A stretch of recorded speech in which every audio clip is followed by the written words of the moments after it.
ucapan kot. So first of all, I would like to ucapkan tahniah lah, congratulations untuk semua kelima-lima kita punya trainees yang berada di HSA. Semua berjaya masuk dalam kampus pada waktu yang sepatutnya, dan harapnya habis juga pada waktu yang sepatutnya lah, within the next 2 years. Okay,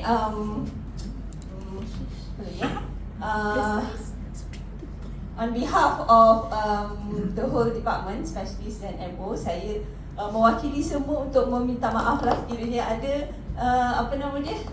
ketidakpuasan hati terhadap siapa-siapa dalam department ni.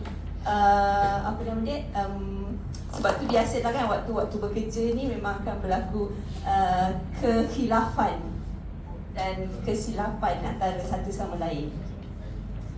Like my Sifu always say, do it right the first time. However, always remember that complication do happens even in the best of hands. Okay, so always remember, when you become a specialist, if you have encountered previously a bad experience, remember that you do not want to be that kind of specialist.